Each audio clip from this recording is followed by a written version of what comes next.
जोहार साथियों, मैं मुकेश बिरुआ, आपका मेरे इस चैनल में स्वागत है। क्या आप जानते हैं कि बॉम्बे हाई कोर्ट के एक जज ने हाल ही में क्या कहा? नागरिकों को भारत सरकार का गुलाम बनाया जा रहा है? यह कोई आम बयान नहीं है। यह एक न्यायाधीश की कुर्सी से देश के हर उस नागरिक के लिए एक चेतावनी है जो अपनी आवाज़ उठाने की हिम्मत रखता है। तो आज हम बात करेंगे उस फैसले के बारे में जिसने पूरे देश का ध्यान खींचा है। लेकिन सिर्फ इतना ही नहीं, हम यह भी समझेंगे कि यह टिप्पणी आदिवासी समुदाय के लिए क्यों बेहद अहम है, जिनके लिए जल, जंगल और ज़मीन की लड़ाई कोई राजनीतिक नारा नहीं बल्कि अस्तित्व की लड़ाई है।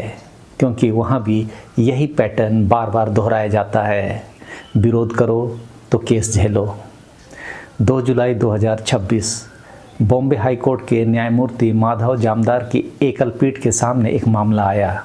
याचिकाकर्ता थे सैयद अहमद अब्दुल वाहिद चौधरी, जो socialist democratic party of India के महासचिव हैं। मामला यह था कि मुंबई पुलिस ने उन्हें 1 साल के लिए अपने ही इलाके से बाहर करने वाली यानी जिला बदर करने या एक्सटर्नमेंट ऑर्डर का आदेश दे दिया था। क्यों? क्योंकि वे CAA यानी कि नागरिकता संशोधन अधिनियम और ज्ञानवापी मस्जिद विवाद जैसे मुद्दों पर केंद्र सरकार के फैसलों के खिलाफ विरोध प्रदर्शन कर रहे थे। मुंबई पुलिस ने उनके खिलाफ 5 FIR का हवाला देते हुए, जो ज़्यादातर विरोध प्रदर्शनों से जुड़ी थी, 1 साल के लिए एक्सटर्नमेंट ऑर्डर यानी निष्कासन आदेश जारी कर दिया। पहला आदेश 3 दिसंबर 2025 को deputy commissioner of police zone 6 ने पारित किया और दूसरा 27 मार्च 2026 को कोंकण डिवीजन के डिविजनल कमिश्नर ने बरकरार रखा। यानी सईद को 1 साल के लिए अपने ही इलाके से बाहर कर दिया गया, सिर्फ इसलिए क्योंकि उन्होंने सरकार के फैसलों का विरोध किया था। सईद ने इस आदेश को हाई कोर्ट में चुनौती दी। जस्टिस माधव जामदार की बेंच के सामने जब यह याचिका आई तो कोर्ट ने पुलिस की जमकर खिंचाई की। जस्टिस जामदार ने इस आदेश को सिरे से खारिज कर दिया। कोर्ट ने कहा, सिर्फ इसलिए कि कोई नागरिक केंद्र सरकार के फैसलों का विरोध कर रहा है और नारे लगा रहा है, उसे अपने ही इलाके से निष्कासित नहीं किया जा सकता। लेकिन असली बात तो जज की उन मौखिक टिप्पणियों में थी जिन्होंने पूरे देश को झकझोर दिया। आइए सुनते हैं वो शब्द।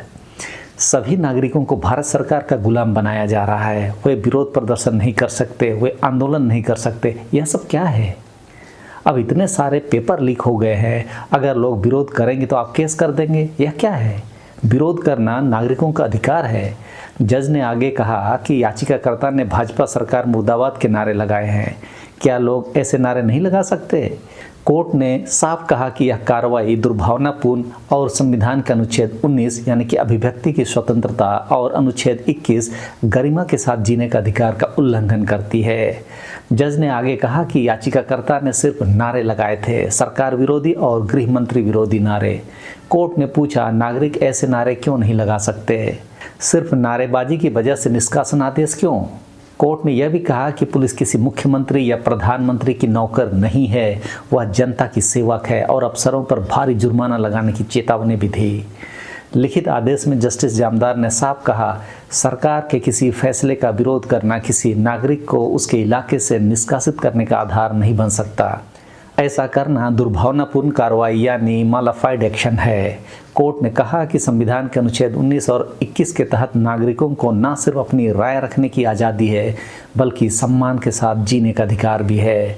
सिर्फ विरोध करने की वजह से किसी का मौलिक अधिकार छीनना गलत है। इसी आधार पर कोर्ट ने दिसंबर और मार्च दोनों आदेशों को रद्द कर दिया। अब सवाल यह है कि यह फैसला आदिवासी समुदाय के लिए क्यों खास है?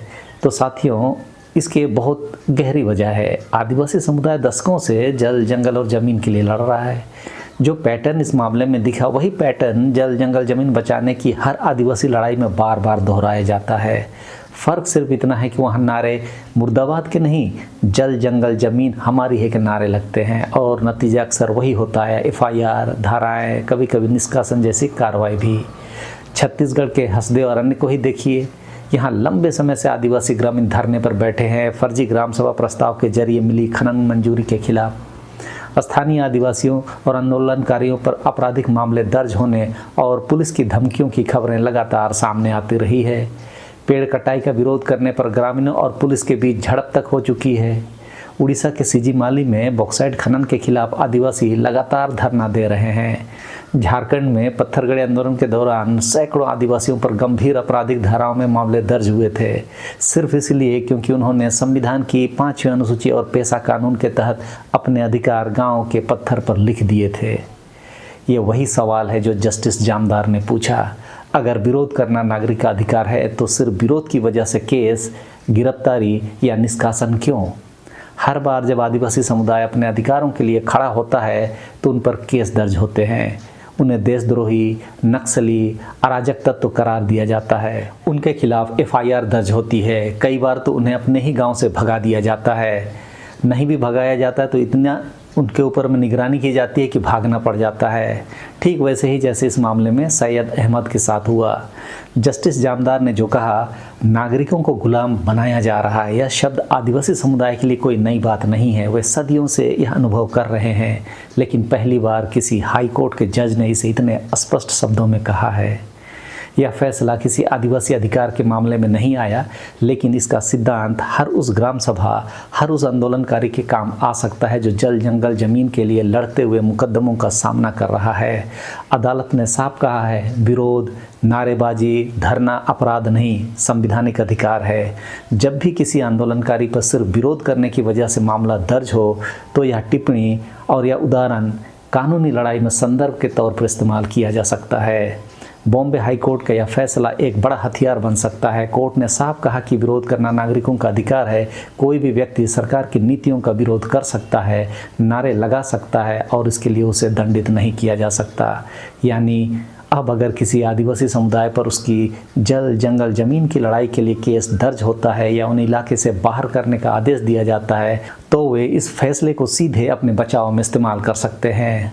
तो साथियों, जस्टिस माधव जामदार की यह टिप्पणी सिर्फ एक मामले का फैसला नहीं है, यह लोकतंत्र की आत्मा की रक्षा करने का एक बयान है।